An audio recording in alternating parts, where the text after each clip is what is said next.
Hello everyone, welcome to online achievers academy. Myself Seema. और आज का जो हमारा टॉपिक है वैदिक काल की सेकंड क्लास है। ठीक है, लास्ट क्लास हम कंप्लीट कर चुके हैं जिसमें हमने डिस्कस किया था क्या कि जो वैदिक काल स्टार्ट होता है आर्यों के आने के बाद, आर्यों को क्या बोला गया? श्रेष्ठ। आर्य किसी जाति को इंडिकेट नहीं करते, किसको करते हैं? ये एक शब्द है। शब्द किस भाषा का? संस्कृत भाषा का, जिसका अर्थ है श्रेष्ठ। ठीक है, उसके बाद वैदिक काल स्टार्ट होता है आर्यों के बाद, और जो है इसकी जानकारी मिलती है वो वेद से मिलती है। वेद है विद धातु से निकला, जिसका अर्थ है जानना या ज्ञान। यहाँ तक हमने कंप्लीट किया था। उसके बाद आर्य शब्द का प्रयोग कितनी बार किया है? 33 बार। किस चीज में? ऋग्वेद में, क्योंकि स्टार्टिंग में जो जानकारी है ऋग्वेदिक काल की जानकारी ऋग्वेद से ही मिलती है, तो स्टार्टिंग जो आने का टाइमिंग था वो ऋग्वेद काल का ही था उनका। ठीक है, तो इसलिए ऋग्वेद में इसकी जानकारी 33 बार मिलती है। ऐसे याद कर लेना, आर्य तो ये ऐसे स्टार्ट होता है ना, तो फिर 33। उसके बाद सेकंड चीज़ें हमने क्या की थी कि जो आर्य है वो आते हैं कहाँ से? किसी ने बोला कि वो विदेश से आया फॉरेनर है, और किसी ने बोला कि जो आर्य है वो भारत के ही थे। ठीक है, तो सबकी अपनी अलग अलग स्टेटमेंट थी, वो सब हमने पढ़ी थी। कि नेहरिंग ने क्या कहा कि आर्य दक्षिण रूस से आए हैं। अविनाश ने क्या कहा कि आर्य है सब सैंधव से आए हैं। मध्य देश से आया, ऐसा किसने कहा? राजबली पांडे ने कहा। उसके बाद नेक्स्ट गंगानाथ झा ने क्या कहा कि आर्य ब्रह्मऋषि प्रदेश से आए हैं। तीसरी चीजें क्या रही है कि विदेशियों के बारे में क्या कहा कि तिब्बत से आर्य भारत आए, ऐसा किसने कहा? दयानंद सरस्वती ने कहा। आर्य आर्कटिक सुमेरु पर्वत या फिर उत्तरी ध्रुव से आए, ऐसा किसने कहा? बाल गंगाधर तिलक ने कहा। ठीक है, उसके बाद आर्य अल्पस या यूरेशिया से आए, ऐसा किसने कहा? संपूर्णानंद ने कहा। आर्य जर्मनी से आए, ऐसा किसने कहा? हर्ट और पिंका ने कहा। ठीक है, तो और भी स्टेटमेंट है, तो वो सब चीजें आप अच्छे से पढ़ लीजिए लास्ट वीडियो में। अब हम क्या पढ़ेंगे कि वैदिक काल को 2 पार्टों में डिवाइड कर दिया गया। वैदिक काल को 2 पार्टों में डिवाइड किया, ऋग्वैदिक और उत्तर वैदिक।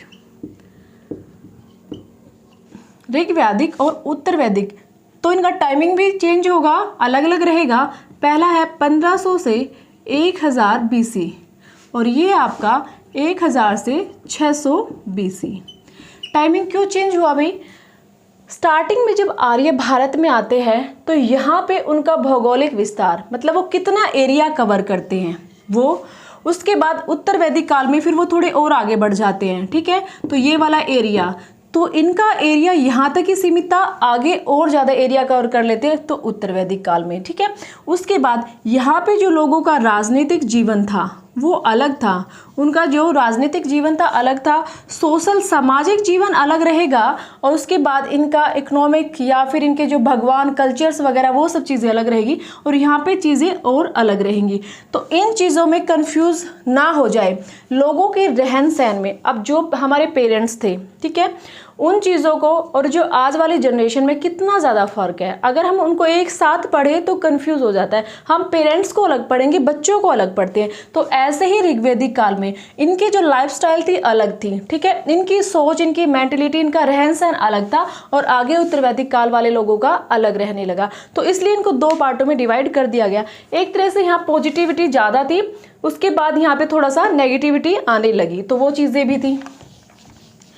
तो स्टार्टिंग में क्या रहेगा कि जो ये वाला एरिया है और ये वाला एरिया, यहाँ का भौगोलिक विस्तार जो रहता है वो स्पेशली रहेगा आपका पाकिस्तान का एरिया, अफगानिस्तान का एरिया। ठीक है, अफगानिस्तान, आपका पंजाब है, जम्मू कश्मीर है, उसके बाद आपका हरियाणा इसी के अंदर आता है, उत्तरी राजस्थान है, यूपी है, पश्चिमी यूपी वाला एरिया। ये सारा ऋग्वैदिक काल को कवर करता है भाई। यहाँ तक आर्य यहाँ तक ही फैले थे, इससे आगे नहीं गए। तो ये वाला एरिया जो कवर करता है किसको? ऋग्वैदिक टाइमिंग को। अब लोग आगे बढ़ने लगे। ठीक है, अब यहाँ पे क्या होता है? यहाँ पे लोहे का आविष्कार हो जाता है, लोहे का आविष्कार। ठीक है, और लोहा जो है वो एग्रीकल्चर्स में, जंगलों को काटने में, हल बनाने में काफ़ी हेल्प करने लगा। तो लोगों ने आगे बढ़ना शुरू कर दिया, जंगलों को काटना शुरू कर दिया और जो एरिया वो खाली करके उस पर एग्रीकल्चर करने लगे, क्योंकि यहाँ पे चीज़ें थी पशुपालन तक सीमित रहती थी।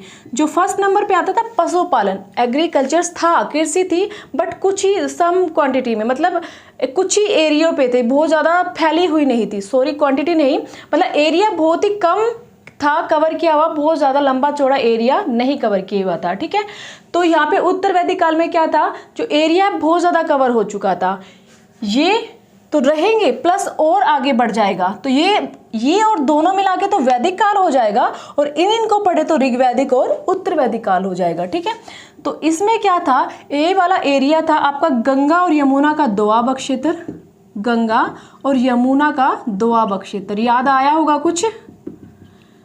गंगा और यमुना का दोआब क्षेत्र, उसको बोला जाता है ब्रह्मऋषि प्रदेश।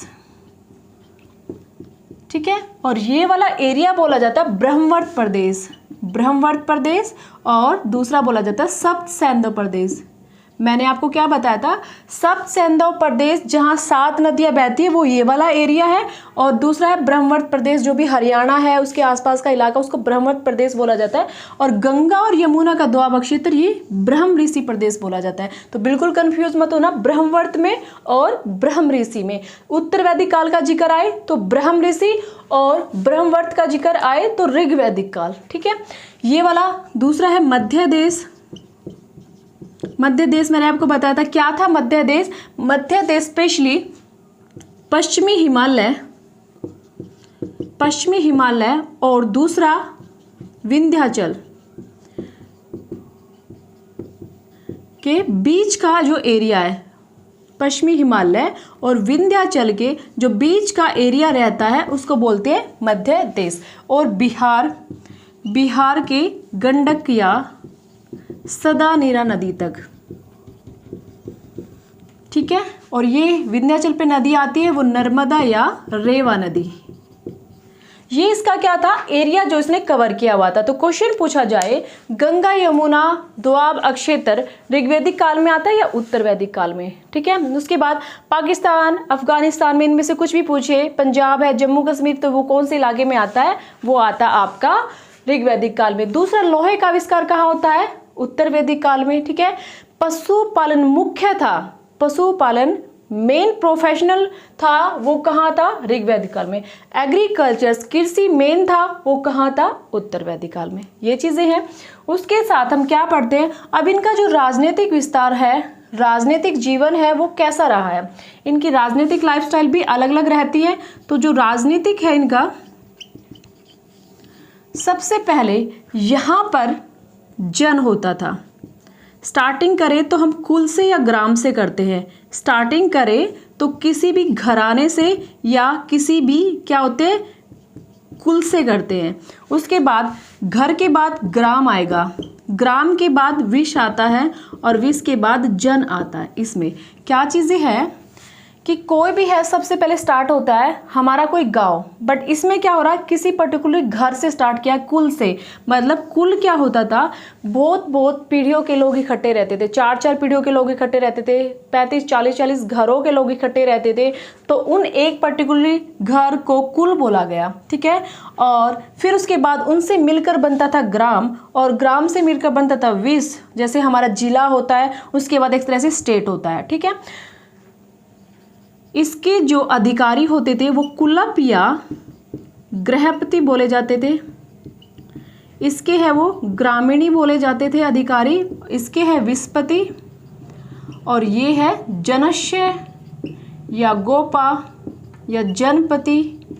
इस तरह के वर्ड इनके लिए यूज होते थे। ठीक है, जो जन का राजा जिसको बोलते एक तरह से, पर वहाँ राजा वाला वर्ड यूज नहीं होता था, क्योंकि यहाँ पे स्पेशली जनशा, गोपा या जनपति यूज होता था। ठीक है, तो उनका जो राजनीतिक विस्तार कैसा था, उनका जो प्रशासन था, एडमिनिस्ट्रेशन था, प्रशासन था, वो किस टाइप का था। तो सबसे पहले सबसे छोटी इकाई कुल को या ग्रह को मानी जाती थी, और सबसे बड़ी राजनीतिक इकाई जन को मानी जाती थी। अब समझ में आएगा, दोबारा देखिए, यहाँ पे चीजें क्या थी, सेम कुल यही रहेगा, ग्राम यही रहेगा, विश यही रहेगा, बट क्या चेंज हो जाएगी, जन प्लस जन जनपद। बस यही आपको ये वाली चीज़ डाल देगा एग्जाम में, ये वाली डाल देगा। कौन सा वैदिक काल की है, कौन सी उत्तर वैदिक काल की राजनीतिक व्यवस्था है, या फिर जनपद कौन से वैदिक काल में होता था, जनपद का जो राजनीतिक जीवन है वो कौन से काल में होता था, तो वो चीज़ें याद रखनी है। तो कुल, ग्राम, विस और जन, और नेक्स्ट हो जाता है जन प्लस जन जनपद। बस उत्तर वैदिक काल में यहाँ जनपद आएगा, सेम तीनों चीज़ें यही रहेगी। ऐसे आपको वो सीधा भी पूछ सकता है, आगे पीछे लगा के, विस को पीछे कर दिया, ग्राम को आगे कर दिया, ठीक है। आपको कंफ्यूज करने के लिए आप क्या करेगा, विस को यहाँ कर दिया, ग्राम को यहाँ कर दिया, जन को यहाँ कर दिया। तो आपको सभी को पता है कि पहले हम एक घर से स्टार्ट करेंगे, एक कुल से स्टार्ट करेंगे, कुल के बाद एक ग्राम बनेगा, ग्राम के बाद जिला जिसको बोलते हैं कि विस बनेगा, और विस के बाद एक राज्य बनेगा, स्टेट बनेगा जिसको जन बोला गया, ठीक है। यहाँ तक क्या करते थे यहाँ के लोग, प्रॉपरली क्या होता था कि जैसे एक जन ये हो गया और एक जन ये हो गया, जन के नाम थे जैसे पुरु था, यदु था, तुर्वस था, क्रेवी था, तो जैसे प्रुजन हो गया और एक त्रुजन हो गया, ये जन हो गए। आपस में इनके बीच झगड़ा हो जाता है किसी चीज़ को लेके, ठीक है। झगड़ा होने के बाद ये इस पर अटैक करेगा, अटैक करने के बाद अगर इनमें से कोई भी विजित होता है तो वो इसके एरिया को अपने एरिया में नहीं मिलाएगा, इसके एरिया को अपने एरिया में नहीं मिलाएगा। क्या करेगा, यहाँ के जो गाय घोड़े जो कुछ भी है उसको वापस अपने एरिया में ले लेगा, जमीन एज इट इज छोड़ देगा। बट यहाँ जाके क्या होती है चीज़ें, जैसे दो जन हैं, इन दोनों के बीच लड़ाई हो जाती है। लड़ाई में क्या होता है कि ये वाला जन इस जन की बाउंड्री को ख़त्म करके अपने एरिया में मिला लेता है, तो जन प्लस जन जनपद हो जाता है। समझ आया। उत्तर इस वाले काल में राजनीतिक जीवन था दूसरों की सिर्फ रक्षा के लिए, कबीला टाइप जीवन जीते थे, एक जगह टिक के नहीं रहते थे, इधर से उधर घूमते रहते थे, ठीक है।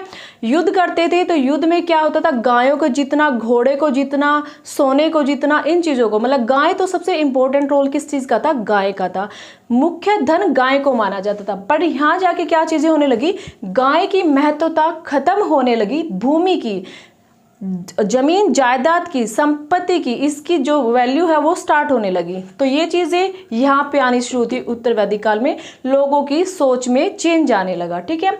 आगे करते हैं हम, एक बार इसका स्क्रीनशॉट ले लीजिए।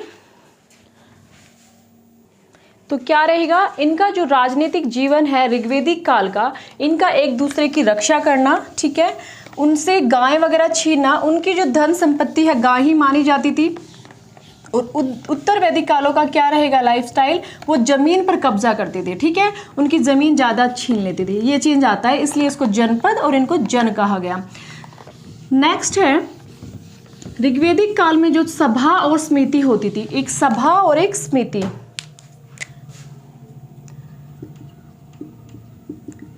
ऋग्वेदिक टाइम है जो, उसमें सभा और एक समिति, ये हमारी राज्यसभा की तरह होती थी, आधुनिक राज्यसभा की तरह, क्या सभा, ठीक है। समिति आधुनिक लोकसभा की तरह। तो सीधा क्वेश्चन यही पूछा जाएगा, आधुनिक लोकसभा की तरह क्या होती थी, समिति या सभा।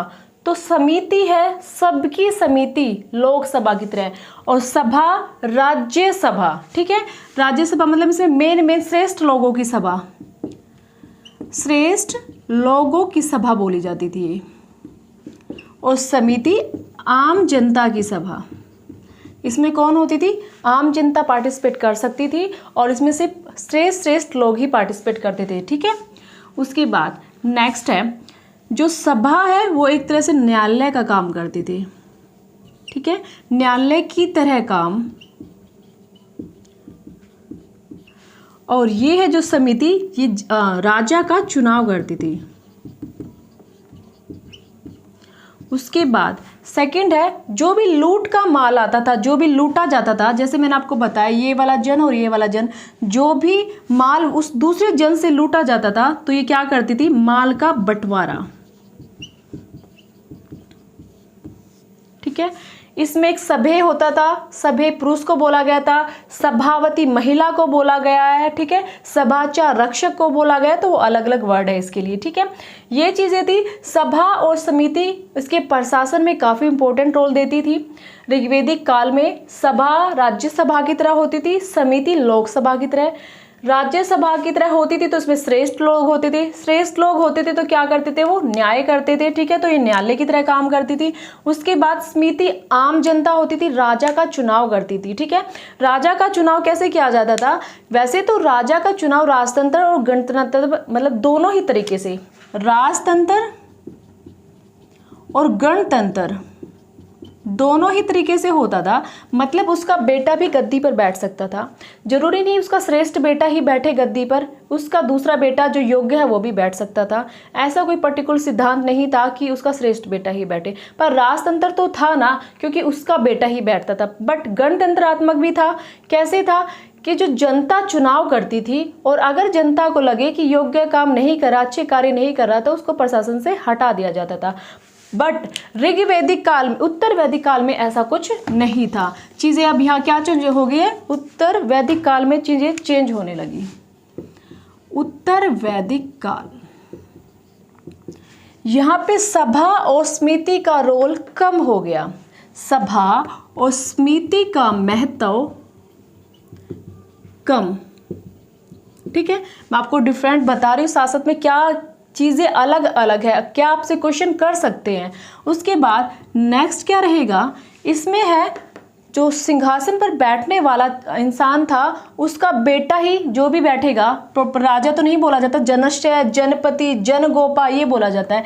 तो जो भी गद्दी पर बैठेगा उसका श्रेष्ठ बेटा ही गद्दी पर बैठता है, उसका फिर श्रेष्ठ बेटा ही गद्दी पर बैठता है। तो सभा और समिति अब ज़्यादा कुछ इस चीज़ में नहीं कर सकती, उनके अकॉर्डिंग ही प्रशासन को चलना पड़ता था, ठीक है। उसके बाद एक सभा और होती थी, इसमें विदत बोला जाता है, इसको विदत। ये क्या, सामाजिक और आर्थिक मामले निपटाने के लिए, जो भी गांव में एक पंचायत टाइप होती है, सामाजिक आर्थिक मामले जो भी होते हैं उनको निपटाने के लिए विदत होती है। उपज का बंटवारा, जो भी जमीन में जो भी उगता था उपज का बंटवारा ये वाली सभा करती थी, ठीक है। एक गण होता था, एक परिषद होती थी, परिषद में आपके शिक्षक, टीचर्स वगैरह होते थे, विद्वान होते थे, पुरोहित होते थे। ऐसे मेन क्या है, मेन ये तीनों है। उसमें इन तीनों का रोल थोड़ा कम हो गया था, ज़्यादा डिटेल में उसमें नहीं पढ़ते हम, ठीक है। उसके बाद नेक्स्ट है समाज कैसा था इस काल में। समाज था, कबीलाई जीवन था। औरतों की दशा ऋग्वैदिक काल में बहुत अच्छी थी। ऋग्वैदिक काल में औरतों का सम्मान होने लगा, मतलब होता ही स्टार्टिंग से देवी माना जाता था, पूजनीय माना जाता था औरतों को, ठीक है। ये तो जब लोगों की मेंटलिटी में जो भी चीज़ों में चेंज आया, बाद में ये चीज़ें होने लगी। तो ऋग्वैदिक काल का जो समाज कैसा था और उत्तर वैदिक काल का क्वेश्चन पूछा जाता है एग्जाम में। ऋग्वैदिक काल का जो समाज था, तो समाज तो पित्तस्तात्मक ही था, पैट्राई ही था, पित्तस्तात्मक ही था, ठीक है, पित्तस्तात्मक ही था। बट फादर की ही चलती थी, और यहाँ पर भी फादर की ही चलती थी। फादर की कितनी चलती थी, इतनी चलती थी कि वो अपने बच्चों को, अपने बेटों को यहाँ तक भी सेल बेच भी सकता था। दूसरा, उनको जुए में हार भी सकता था, उनको घर से निकाल भी सकता था, ठीक है। तो पिता की कितनी चलती थी कि वो अपने बच्चों को जुए में हार सकता था, उनको घर से बाहर निकाल सकता था। दोनों में ही पिता का रोल इतना ही रहता था, मतलब ऋग्वैदिक काल में भी और उत्तर वैदिक काल में दोनों में ही क्या रहता था, पिता का रोल इतना ही रहता था, ज़्यादा ही, मतलब एक तरह से पूरी की पूरी जो पावर थी पिता के हाथ में थी। जैसे हम हड़प्पा में पढ़ते हैं मातस्तात्मक था, ऐसे इसमें क्या था, इसमें पितृस्तात्मक था, ठीक है, पिता की ही चलती थी। यहाँ पे संयुक्त परिवार रहता था, बहुत सारा, मैंने अभी बताया कि लोग बहुत सारे इकट्ठे रहते थे, एक तरह से कुल और ग्रह बन जाता था। उसके बाद नेक्स्ट है, सेकंड चीज़ें क्या इसमें इंपॉर्टेंट है, स्त्रियों का सम्मान होता था। स्त्रियों का जो है वो काफ़ी सम्मान होता था, किसमें, ऋग्वैदिक काल में। ऋग्वैदिक काल में स्त्रियां थी, वो अपने पिता की संपत्ति की भी अधिकार होती थी, पिता की संपत्ति की भी अधिकार होती थी, पिता की संपत्ति की अधिकार, ठीक है। उसके बाद ये यहाँ वेदों की शिक्षा कर सकती थी, वेदों की शिक्षा कर सकती थी। उसके बाद सेकंड क्या था कि युद्ध में भी भाग ले सकती थी, युद्ध में भाग।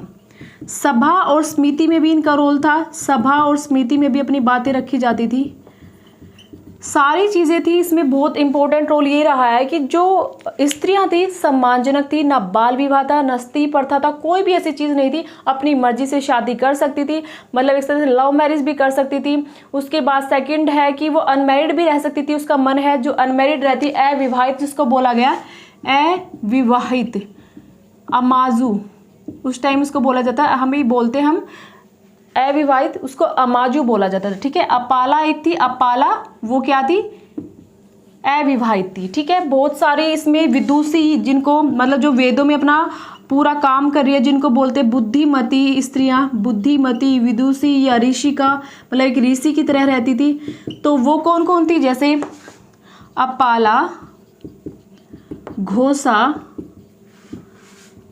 लोपामुद्रा, विश्ववारा, सिक्ता, ये सारी क्या थी, ये वो महिला थी जो वेदों में अपना जिनका रोल रहा है, जिसने वेदों को लिखने में सहायता दी है, ठीक है।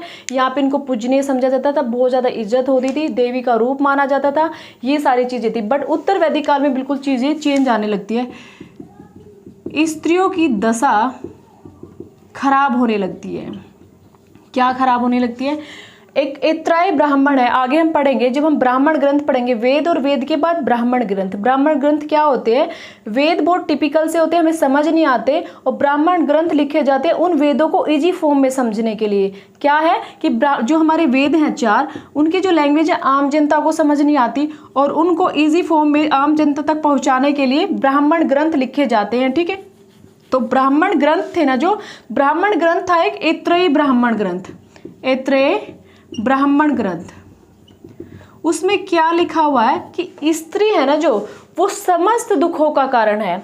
उत्तर वैदिक काल में स्त्रियों का सम्मान घटने लगता है, ठीक है। उनको सभा समिति में ज़्यादा पार्टिसिपेट नहीं किया, सभा में तो बिल्कुल नहीं कर सकती थी, समिति में भी लिमिटेड पार्टिसिपेट कर सकती थी, युद्धों में भाग नहीं लेती थी। ऐतराय ब्राह्मण में लिखा है जो स्त्रियां हैं वो दुखों का कारण है, ठीक है, समस्त दुखों का।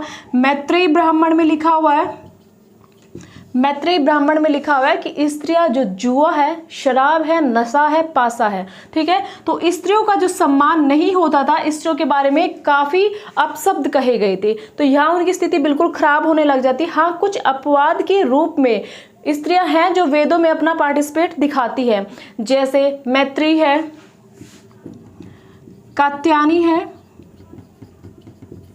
मैत्रेयी है, कात्यायनी है, गृहीता है, गंधर्व है, वेदवती है, कुछ है विदुषी। इसमें भी बहुत बार वो क्या करता है, नाम को इस मैच कर देता है, मतलब दोनों नामों को डाल देगा कि कौन सी इसमें ऋग्वेदिक काल की और कौन सी उत्तर वैदिक काल में, इसलिए पढ़ना पड़ता है। बट वो अपवाद तो हर चीज़ में मिलता है, जो थोड़ा सा स्ट्रगल करती है, बट यहाँ पे वो ज़्यादा बोल नहीं सकती थी, अपने हक को ज़्यादा दिखा नहीं सकती थी। एक तरह से ऐसा समाज था इनका, ठीक है। यहाँ पे कबीलाई जीवन था, इधर से उधर घूमते रहते थे, एक जगह नहीं रहते थे। यहाँ पे जीवन था, स्थायित्व आने लगा था क्योंकि कृषि होने लगी थी, एक जगह रहने लगे थे, ठीक है। यहाँ पे गाय को सम्मान दिया, मतलब गाय ही इंपॉर्टेंट रोल था उनका, गाय के लिए ही युद्ध करते थे, यहाँ पे जमीन जायदाद के लिए युद्ध करते थे, ठीक है। उसके बाद प्रिय पशु मेन था, जो संपत्ति थी वो गाय थी, प्रिय पशु घोड़ा था। सेकंड नंबर पे, पहले नंबर पे गाय थी और सेकंड नंबर पे आपका घोड़ा आता है, ठीक है। बट वहाँ गाय का महत्व तो घट जाता है पर घोड़े का महत्व बढ़ जाता है। तो ये था क्या था, एक तरह से सामाजिक जीवन था। नेक्स्ट वीडियो में पढ़ेंगे हम इनका आर्थिक, सांस्कृतिक और जो भी इनका इंपॉर्टेंट क्वेश्चन है वो पढ़ेंगे। उसके बाद हम वेद, पुराण, उपनिषद और ब्राह्मण ग्रंथ पढ़ते हैं, ठीक है। तो आज के लिए इतना ही काफ़ी है। ओके, वीडियो को 2 से 3 बार ज़रूर देखें, अच्छे से समझ आएगी कि टॉपिक में क्या कुछ कहना चाह रहा है वो। Okay, bye bye.